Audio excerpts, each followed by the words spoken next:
Olá, estamos aqui diretamente de Chicago, no Congresso da Sociedade Americana de Oncologia Clínica, versão 2019, e temos a honra e a satisfação de contar com dois colegas bastante eloquentes na área de oncologia clínica, especialmente na parte de oncogenômica, biomarcadores, e esse é o assunto que nós queremos falar com vocês hoje.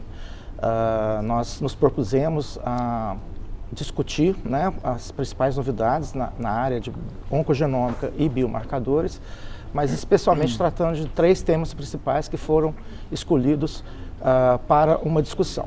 Então nós temos aqui como convidados, primeiramente, o Dr. Alessandro Leal, que é, com muita honra, um brasileiro que está brilhando aqui nos Estados Unidos, na Johns Hopkins, no seu doutorado, e recentemente o Alessandro foi o coautor de um estudo sobre fragmentação de DNA, e nós estamos muito curiosos de saber dele as aplicações dessa tecnologia. Também temos aqui conosco o Dr. Carlos Teixeira, que é o coordenador da área de oncologia torácica do Hospital Oswaldo Cruz, né? Ele tem algumas novidades para nos contar muito interessantes, que nós assistimos ontem, de novos biomarcadores para seleção de pacientes à imunoterapia em câncer de pulmão. E finalmente eu vou falar um pouquinho sobre um marcador de instabilidade mixsatélite como um marcador de resistência à quimioterapia em câncer de colo no estudo de neoadjuvância. Então eu gostaria inicialmente de conversar um pouco com o Dr. Alessandro. Alessandro, a gente sabe que você é um expert, né, nessa nova tecnologia de fragmentação de DNA periférico de tumores.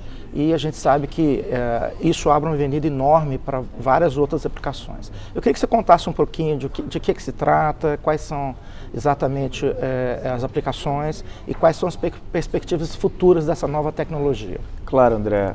Olá a todos os ouvintes da Onconews. O DNA presente no sangue, ele não são fitas longas. Quando a célula morre, uma célula de um tecido normal ou uma célula tumoral, o DNA ele é fragmentado. Essa fragmentação do DNA, ela acontece de uma forma característica. A parte do DNA que é protegida por proteínas conhecidas como histonas, ela não é degradada. E o que a gente mede no plasma é o DNA não degradado, protegido por histonas. Em última instância, o que a gente observa no plasma, se a gente faz uma análise de todo o genoma, é o posicionamento de histonas. Então, é possível, através da fragmentação no plasma, observar aspectos epigenéticos, como se observa, por exemplo, testes de metilação. Para aplicação em detecção precoce, diferentemente de mutações pontuais em painéis pequenos no plasma, aplicações que se utilizam marcadores epigenéticos como metilação ao longo de todo o genoma ou fragmentação ao longo de todo o genoma, é possível encontrar muito mais alterações por unidade, por volume de plasma, por ml. Vocês utilizam bisulfito nessa reação? Não. Então, assim, o bisulfito é utilizado para você transformar as citosinas no processo de metilação para sequenciar o DNA e observar a metilação por meio do sequenciamento de DNA. Neste caso, não tem reação de bisulfito. O DNA próprio do plasma, o cell-free DNA, o DNA livre circulante, ele é preparado das bibliotecas genômicas de todo o genoma de uma célula, e isso é sequenciado e depois alinhado a um genoma de referência. O que acontece em pacientes com câncer é que o padrão de fragmentação é anormal. Imagine você que existem milhares de fragmentos no plasma.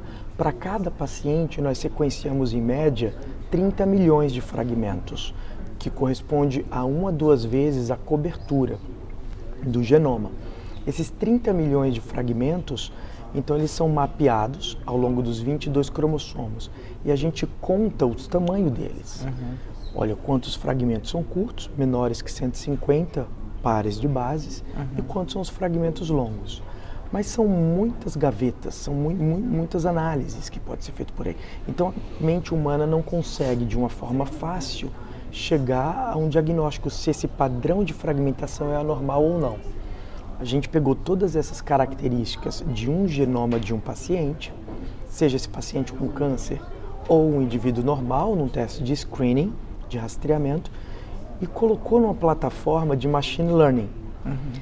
Da mesma forma que pixels de uma imagem podem ser usados para reconhecimento facial, machine learning é uma forma de inteligência artificial. Então, do mesmo jeito que você tem empresas que estão trabalhando para carros sem motoristas, driverless car, o que a gente fez foi aplicar a inteligência artificial, uma plataforma de inteligência artificial, para se detectar padrões anormais de fragmentação.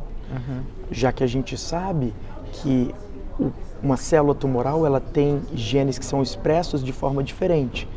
Então, a abertura e o fechamento da cromatina e o posicionamento das estonas vai ser diferente de uma célula normal. Então, nós podemos dizer, Alessandro, que nessa nova tecnologia, a leitura ela é específica da fragmentação e não necessariamente da sequência nucleotídica, ao contrário da leitura tradicional. Excelente pergunta, André.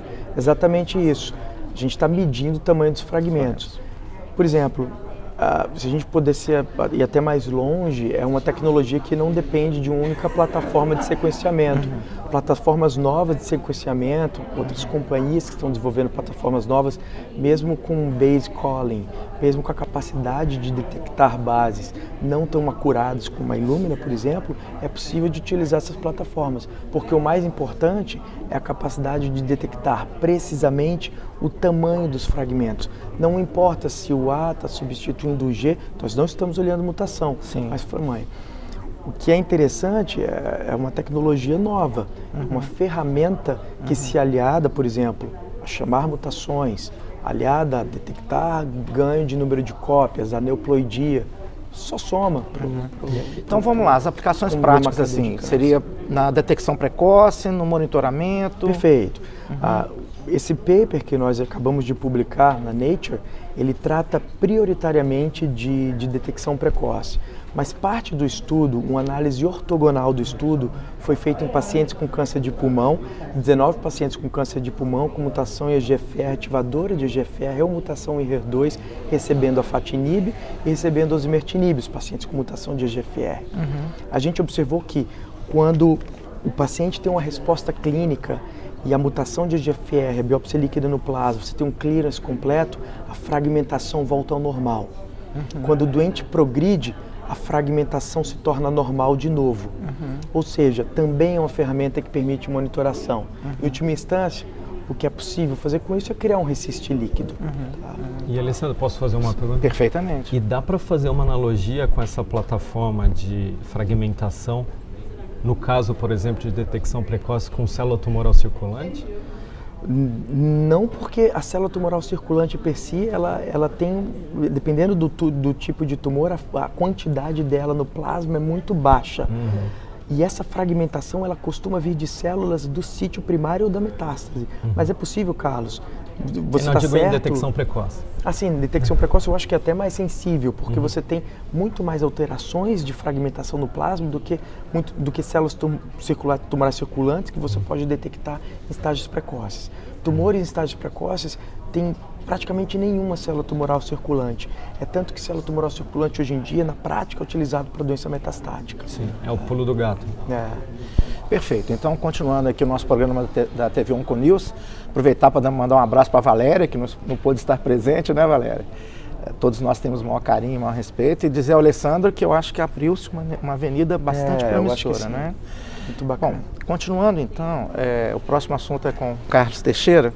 Carlos, todos nós ontem ficamos bastante atônitos com uma apresentação que foi feita na parte de biomarcadores de imunoterapia do Dr. Sculides, do MD Anderson, em que ele nos chocou apresentando dados de um novo marcador, né? Aliás, um já conhecido que é a mutação de STK11, mas ele nos mostrou basicamente a mutação de KIP1, que era um gene até então praticamente desconhecido, e com uma situação em que a mutação de um desses dois genes é um fenômeno relativamente comum em câncer de pulmão, cerca de 25%, e que a mutação de um dos dois seria uma variável independente de resistência à imunoterapia.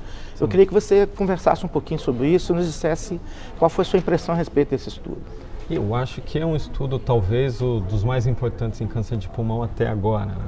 A gente ainda vai ter a sessão oral de câncer de pulmão metastático, mas eu acho que a gente está num momento também de entre-safra de novos dados em câncer de pulmão. A gente ainda está digerindo essa avalanche de novos dados, né, que surgiram nos últimos anos, mas é extremamente importante os dados desse estudo, que ele fez uma análise retrospectiva dos pacientes que usaram químio e imuno com pembrolizumab.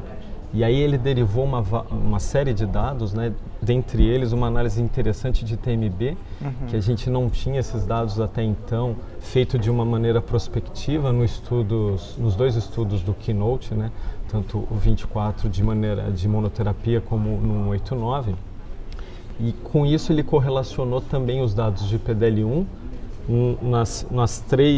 nos três quartis ali de 1 a 49, acima de 50 e o PDL1 negativo, e analisou isso também com a variação, com a mutação de STK11 de PIK1. E aí a gente compôs aí um gráfico extremamente interessante, que talvez seja o futuro, né?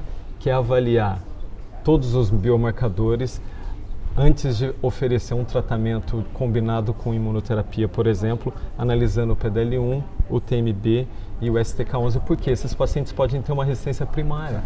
E aí você vai dar a imunoterapia de uma maneira que você não vai ter o resultado que você espera. Né?